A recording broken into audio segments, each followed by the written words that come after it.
Welcome to The Keep, the Employee Experience Podcast. Your host, Greg Weiss, brings together experts from around the world sharing their insights on creating amazing employee experiences. Having the wrong attitude about their people can cost businesses a fortune. Having the right attitude will build success. Over to you, Greg.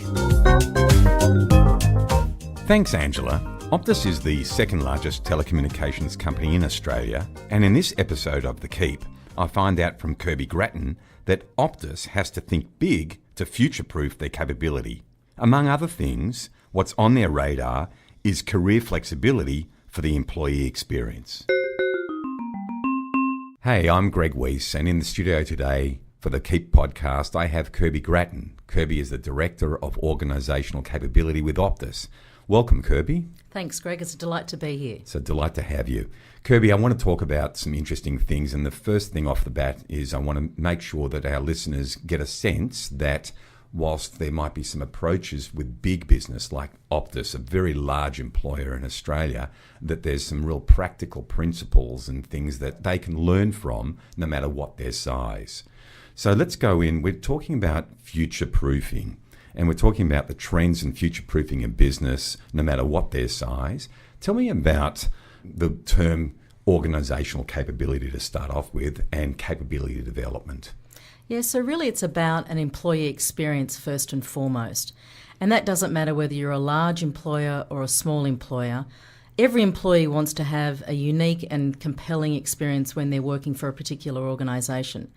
So organisation capability is about providing a fulfilling employee experience where someone can reach their full potential in the role or project that they're doing.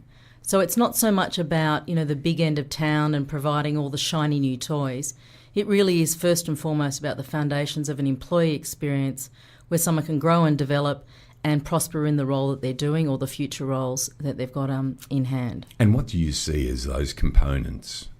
Yeah, so a couple of key things that I think are quite compelling at the moment for organisations to consider. The first is really about learning. The shape of learning is changing significantly. It's no longer an event. It really is a continuous growth and a continuous interface into learning. It's not now I learn, now I do my work.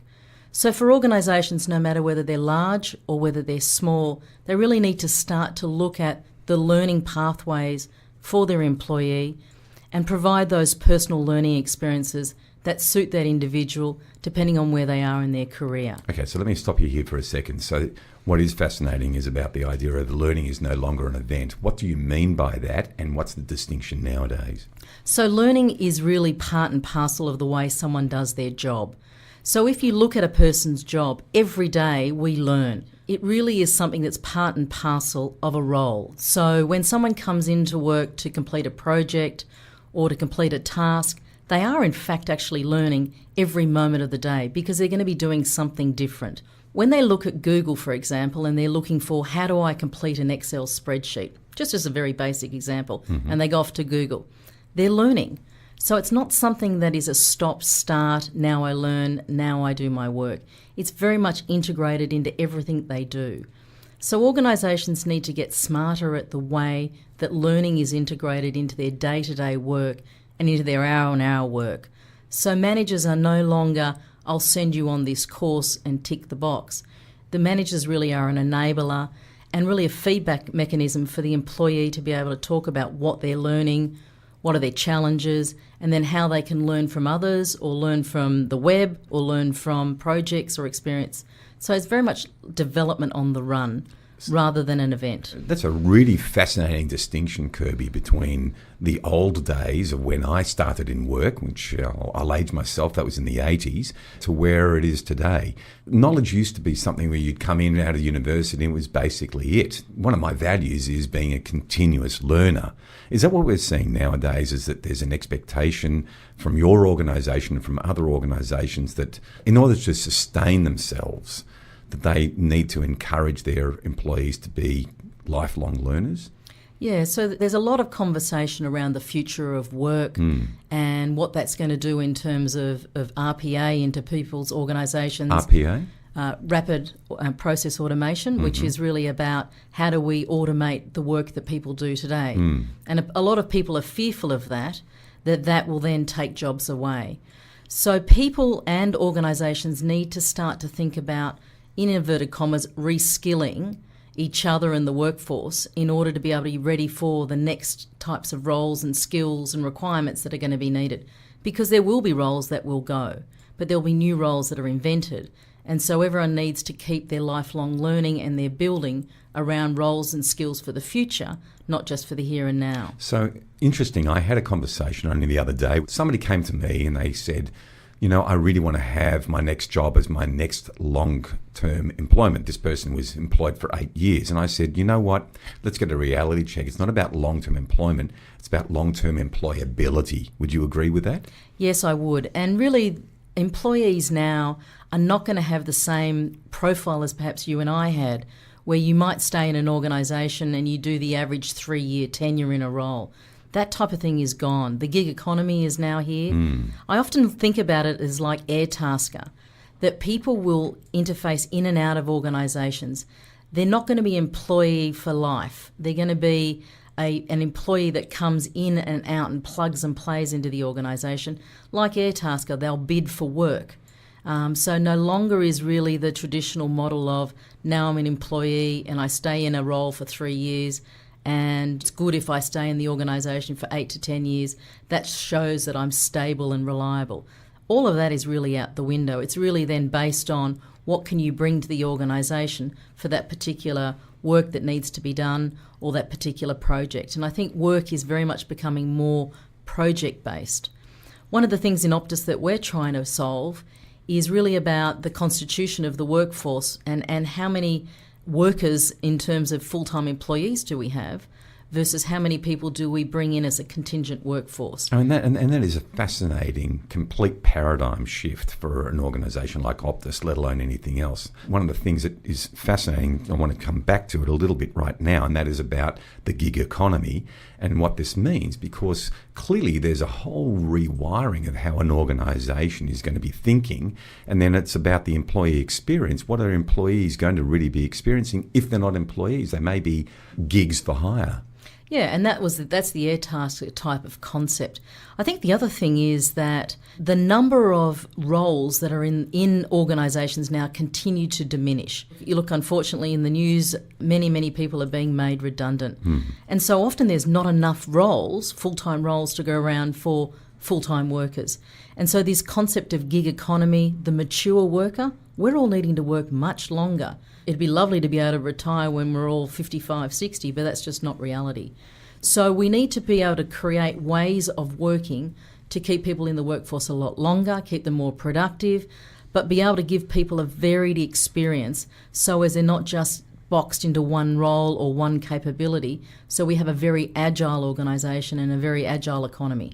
So we likely to see that people will come in for a specific project and then move on, and then you'll bring in new people? Or is there a chance that some employees are going to be in a project and then recycled into another type of project within the organisation? You'll see both. An organisation will certainly need a core set of employees. What I mean by that is that it might be that those employees work on those competitive advantages, those intelligence that's required in the organisation.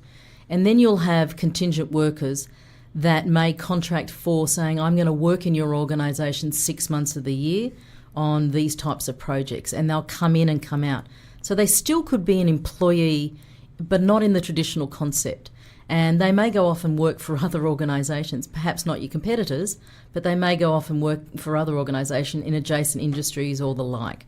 So the concept of a permanent employee coming in and working only for your organisation, I think, is gone. You will still have a core set of what I call permanent employees, and that might be about 40% of your organisation, and then you'll have 60% of your organisation that you'll use more as a flex in and out of key projects to deliver what's required. How fascinating, really how fascinating. So no longer is the gold watch, it's more like the gold iPhone. Yeah, probably something like that. Yeah. We're going to come back and talk more about this flexibility just after the break. Eagle Waves Radio. Eagle Ways Radio, the voice of small business. People come and go in organisations all the time, and while that's normal, high employee turnover can be expensive. Greg Weiss and Career Support 365 have structured onboarding and offboarding services. They create the foundation for long-term success, protecting the employer and brand while helping people perform at their best and fit in quickly. Start strong, finish strong. To find out more, go to careersupport365.com.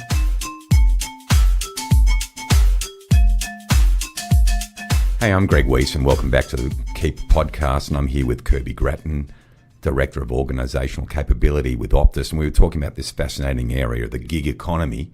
Kirby, let's continue going down this particular road because it is pretty fascinating. So you're talking about some stuff that's really mind-bending and paradigm shifting. What's Optus doing with this? So we're really starting to think through our strategic workforce planning strategy. Perhaps in the olden days you might have done a strategic workforce plan for 5 years. Really the window now is probably 2 to 3. 2 to 3 years. And then starting to say, how will your workforce need to be shaped in order to be able to achieve your longer term strategy? And so we're looking at things like, what is the blend of employee versus the gig worker versus a contractor versus an offshore organisation? How do you bring teams in, for example? And you may bring a team in to complete a project, not just one individual. So we're starting to look at our workforce planning about how will we solve this problem, because it's very clear that the traditional structure of employee and organisation is radically changed, and you're not going to be able to get all the skills you need through that structure. So you are going to have to plug and play more of a gig economy and more of a contingent worker. What is fascinating is, if I compare back to, say, several years ago, call it maybe even a little bit longer, the world wasn't changing anywhere near as fast as it is today. And so your comment about 5-year plans versus 2 to 3 years, frankly, I'm even surprised that it's a 2 to 3 year plan. I think that people don't know what they don't know. How does an organisation that's as sophisticated as Optus plan for what it doesn't know? Well, we've got I suppose, an annual operating rhythm, and that's really something that's in plan now. And so we need to make sure that we've got the right structure and strategy for our employees and the right people with the right capability. And then I suppose we look at then the 2 to 3 year plan. We know that we want to continue to play in content. We know that we don't want to just remain in the telco space. So we are certainly, as an organisation, expanding what we're doing and looking at the adjacencies in terms of where we'll play. If 5G is going to radicalise the Australian marketplace, and Optus wants to be at the forefront of that, leading the charge in terms of what are the opportunities of business growth out of the 5G type of capability. So we're going to need a very, very different workforce, and it's not just a workforce that can operate in the 5G. It's then really about what are the opportunities for Optus to be able to harness 5G and to build new business. And so looking at business itself and saying, okay, here I am, I'm an employer of people, and no matter what size organisation, I'm going to put my hat on for anybody who's in charge of any particular part of the business here, and saying, wow, if Optus is looking at that, then what is it that we have to do? So the capability that we have to bring into an organisation to look forward and future-proof our business, what would you be recommending to business leaders to do that? There's a lot of conversation around digital, and what does digital mean for employees, and we've got to build digital acumen. What does that actually mean? And my view is digital is really about how does an employee leverage digital in their work to perform better. Give me an example here. So if I was a recruiter, how could I leverage digital in order to be quicker to the market, get a wider reach, to be able to get the candidate on board a lot quicker? So it's really about how do you leverage digital in the work that you do in order to overperform. Are we talking apps, or we're talking about... It could be anything. It could be bots, it could be apps, it could be a back end in terms of an HR platform. It could be a number of different things. It could be social media. Not everyone needs to learn cyber, and not everyone needs to learn coding, and not everyone needs to be able to do data analytics. But we all need to be able to understand how do we leverage digital in the work we do to overperform. Okay. And that's what I think digital is about. And so building that capability around how do I leverage digital in order to overperform is the key. What do you mean by that? Overperform in what you're doing. As a job role? As a job family or a job role. Right, okay. So I want to go a bit deeper in here because I'm not getting it 100%. Give me another example. Okay, so if I was a facilitator, a trainer, so how would I leverage digital in order to continue the learning experience for the people that I've just trained? So how could I learn to be able to use a podcast type of strategy in order to be able to help the learners that I've just facilitated a program to? How can I keep that learning going? How could I use a virtual classroom in order to be able to bring those learners back together to keep the conversation going? How could I use a social collaborative platform, whether it was LinkedIn or Facebook or whatever? How could I use that platform to keep conversation going and people sharing stuff that they've found?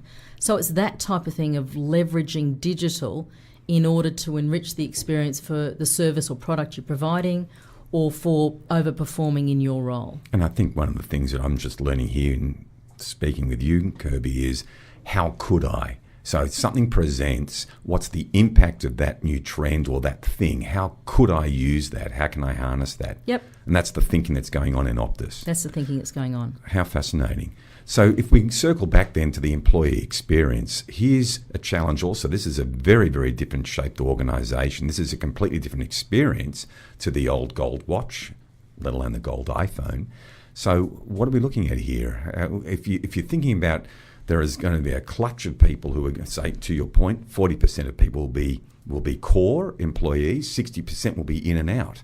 Very different types of employee experiences here. This is not the definitive Optus plan, but for all organisations, it's going to be a similar footprint. And I think the organisations then need to look at how do you continue that engagement conversation with the whole of the organisation. So you're going to have people that are going to be in and out. How do you keep them engaged in what the organisation's values are? What are the expectations of behaviour? How do you reward and recognise? So rethinking a lot of the HR traditional processes, systems, policies is also going to be required because that needs to support your change in terms of the strategy around your whole workforce. So there's a lot of work to be done in the HR space around thinking through how do I continue to engage people that might not be necessarily feet on the street in my organisation right now, but they will be and they continue to come in and out of my organisation. So how do I engage? How do I ensure that they're continuing to be connected and remain connected with the organisation? So a book that was fascinating to me quite some years ago, it really did make a big impact on me, was Thomas Friedman. He had a book called The World is Flat, and he talked about a number of drivers, one being technology, 2, outsourcing, 3, offshoring. He talked about the flattening of the world where the third world was rising up to be able to deliver the goods and services that are now being delivered. This was some 10 years back. What we're talking about now is really the world is flat on steroids. It's important for whether they're a core employee or a contingent worker, it's to create that connection about the why. So why am I doing this work? How does that add value to the organisation? So as long as you can remain connected to the organisation and help employees or contingent employees understand, first of all, the why. Why am I doing this? And then what needs to be done, and then the how. It really is, I suppose, it's not a simple formula, but if you keep that at the centre of what you're doing, then you're really going to have a better run at it in terms of keeping people engaged. Absolutely. And Simon Sinek, who wrote Start With Why. That's exactly where I was going. Yeah, he made a huge impact, didn't he, on that? He did. So that changes how businesses are going to need to think for the future. And that's about creating an ongoing engagement of people coming in, slipping out, coming back in, and so on. It seems to be what you're saying, Kirby, is in order for people to have much more engagement with the organisation, no matter what type of employee they are, that there's going to need to be much more thought about what people are going to be doing and the purposes of what their role's about. Yeah, it's interesting. A colleague went to a law firm celebration last night, and they talked about how they actually showcase people that have left the organisation as an alumni. I was going to go there. And so, really the alumni concept, anyone that really exits the organisation, apart from perhaps a performance way of exiting, will and could become an employee of the future or a contingent worker of the future. So you've got to be a lot smarter around the alumni and how you keep that alive and keep that connected. And technology is fascinating nowadays. Things like LinkedIn are fascinating around how they can really keep that pool of people that could potentially come in and add value into the workplace. And you can keep a connection with those people in a very smart technology-driven way that doesn't cost a lot of money. And those people, so whether they're alumni or boomerang employees, I've heard that term, I've written articles about that. So it's a huge asset that a lot of organisations don't think about. But in terms of what you're talking about, boomerang employees or alumni are going to end up being a huge asset to the future capability and delivery of an organisation. That's correct, yeah. And so you at Optus, as the organisational capability director, you're really thinking about that front and square. So yeah, it's really pivoting the strategic workforce planning thinking. It's pivoting the employee experience. It's pivoting how we grow and develop our people. So, very much looking at a blended digital play. And that doesn't cost a lot of money either. There is a hell of a lot of open sourced learning opportunities out there. It's just about how do you plug them into the day-to-day, the hour-to-hour, rather than making an event. It very much is around a real-time, just-in-time, how you want it type of development. So there's a lot of things that we're looking at, and some of them are quite well progressed down the path of really revolutionising the way that we work at Optus. Amazing. I think this has been an absolutely fascinating conversation with Kirby. Kirby's the Organisational Capability Director at Optus. And if Optus is thinking like this, as a leading employer within Australia, means that we have an obligation as leaders within our own organisations to think about what these trends are. So what I've gained from this today has been enormous. And also, I guess the one thing that I would walk away with is when I see something new is, how can I bring that into my organisation, or what impact does this make on me? Kirby, thanks so much for coming in. My pleasure, Greg. Thank you. Thank you. Thank you for listening to another podcast produced by Eagle Waves Radio. For more amazing podcasts, go to our website, eaglewavesradio.com.au. You can like us on Facebook and, of course, follow us on Twitter. Ever thought of having your own podcast? We can help.